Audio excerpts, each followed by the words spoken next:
Unique solution YouTube channel के इस नई वीडियो में आप सभी का स्वागत है। साथियों, इस वीडियो में हम बात करेंगे वित्तीय वर्ष 23-24 यानी कर निर्धारण वर्ष जो 24-25 है, उसके लिए हमें आयकर गणना प्रपत्र है वो किस तरीके से भरना है।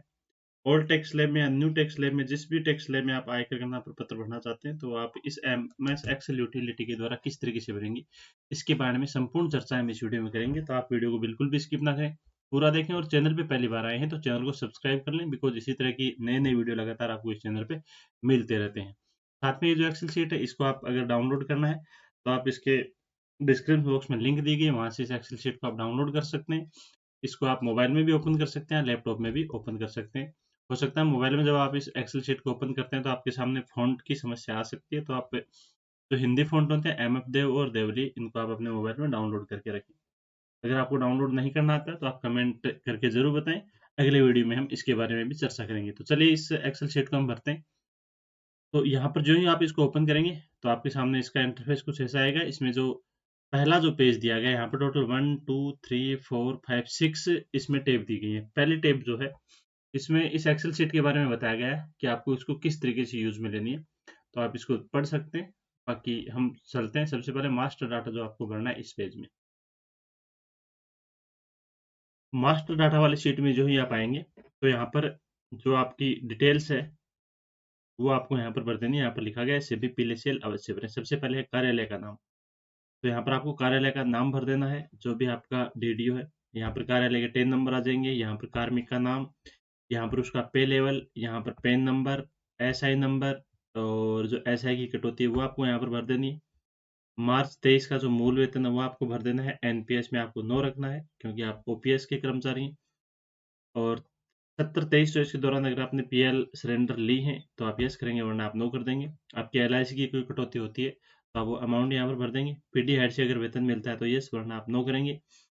और अगर आप वरिष्ठ नागरिक हैं तो यस या नो। सेम ऐसे ही आपको इस साइड में आपको जो बेसिक डिटेल है वो आपको यहाँ पर भर देनी है। डीडीओ का नाम, जो भी नाम है, और कार्मिक का पद, यहाँ पर जो आएगा आपका टीचर हो, लेक्चरर हो, या जो भी है, वो आपको यहाँ पर भर देना है।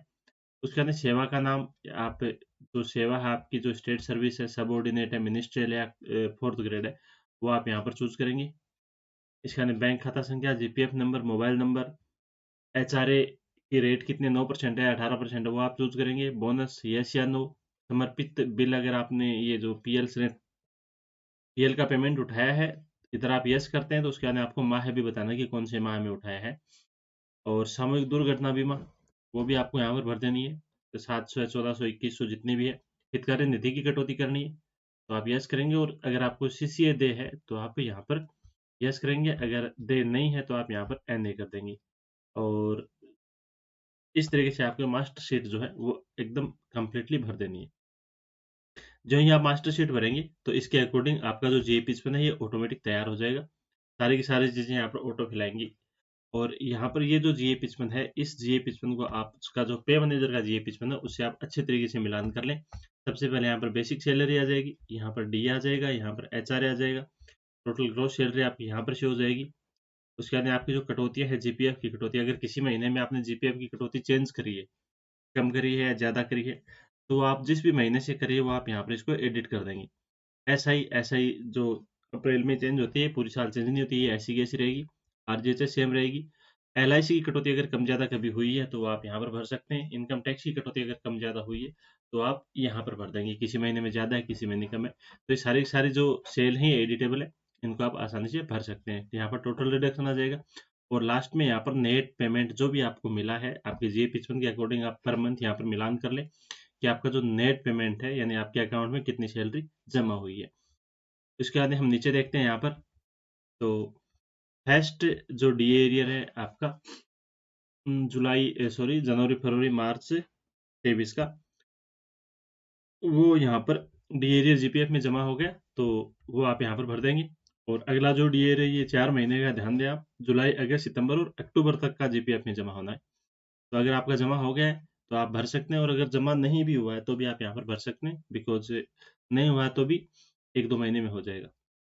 लास्ट जब अपन ऐसा ये टैक्स की कैलकुलेशन करके देते हैं फरवरी में, तब तक जमा हो ही जाएगा ये। इसके अलावा ये बोनस है, बोनस का जो 25% है वो जीपीएफ में जमा होता है, बाकी 75% हमें दे होता है। तो ये चीज़ें आप आसानी से यहाँ पर जो GA-Pisman वाला पेज है इसमें आप भर सकते हैं। और नीचे हम यहाँ पर देखें तो टोटल जो ग्रॉस सैलरी होती है जो टैक्सेबल है, इसी पर टैक्स की गणना की जाती है, तो वो आपके यहाँ पर शो हो जाएगी। तो इस तरीके से आपको GA-Pisman वाला पेज भर देना है। उसके बाद नेक्स्ट जो शीट दी गई है वो अदर डिडक्शन की। इस शीट में आते हैं। अब अदर डिडक्शन की अगर हम बात करें तो अगर आप न्यू टैक्स स्लैब में जाते हैं तो आपको अदर डिडक्शन में किसी भी प्रकार का जो है न्यू टैक्स रेजिम में तो डिडक्शन वो दे नहीं है, केवल स्टैंडर्ड डिडक्शन है। बाकी अगर आप ओल्ड टैक्स रेजिम में रहते हैं तो आप यहाँ पर मकान किराया भत्ता जो भी HRA है उसकी छूट ले सकते हैं, अगर आप ओल्ड टैक्स में रहते हैं तो। और HRA सॉरी होम लोन यहाँ पर आप छूट ले सकते हैं। का मूलधन यहाँ पर आ जाएगा और जो इंटरेस्ट है वो यहाँ पर आ जाएगा। LIC अगर आपकी कोई पेमेंट से LIC नहीं कट रही है, एक्स्ट्रा आप LIC जमा करा रहे हो तो वो डिटेल यहाँ पर आ जाएगी।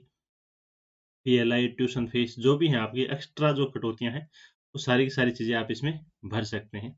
अगर आपने कहीं पर डोनेशन दिया है तो वो भी आप ATG में यहाँ पर भर सकते हैं। तो सारी की सारी चीज़ें में जो आपको छूट लेनी है अदर डिडक्शन में तो वो आप यहाँ पर भर देंगे। इसके बाद में जो नेक्स्ट जो शीट दी गई है इसमें वो न्यू टैक्स रेजिम की है और अगली शीट है ओल्ड टैक्स रेजिम की। तो आप जिस भी टैक्स रेजिम में आप रहना चाहते हैं वो ही शीट आप यहाँ पर अपनी चेक करेंगे। तो चलिए पहले हम ओल्ड टैक्स रेजिम को देख लेते हैं। ओल्ड टैक्स रेजिम की बात करें तो यहाँ पर जो हमारी टोटल ग्रॉस सैलरी जो बनी है वो बनी है 7,68,010 रुपये। अब इसमें से 50,000 स्टैंडर्ड डिडक्शन माइनस हो गया तो 7,18,010 रुपये बच गए। इसमें से अपनी जो ATC की कटौतियां हैं वो यहाँ पर माइनस हो जाएंगी तो 1,01,374 रुपये। और यहाँ पर जो लास्ट टैक्सेबल अमाउंट बचेगी वो 6,16,640। और इसी पर अपना टैक्स की कैलकुलेशन होगी जो कि 2.5 लाख तक तो नील टैक्स है, 2.5 से 5 तक का 5% है, 5 से 10 तक का 20% है ऑल टैक्स स्लैब में। तो यहाँ पर जो टोटल टैक्स बनेगा वो 35,828 रुपये।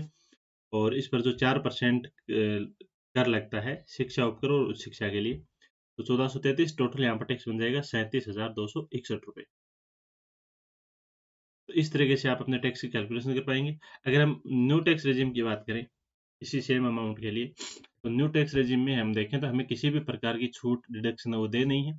टोटल हमारा जो ग्रोस सैलरी बनी है 7,68,010 रुपये। इसमें से केवल हमें स्टैंडर्ड डिडक्शन की छूट मिलेगी 50,000 रुपये की। तो हमारी जो अमाउंट बच गई टैक्सेबल अमाउंट 7,18,000। अब इस पर अगर हम टैक्स की कैलकुलेशन करके देखें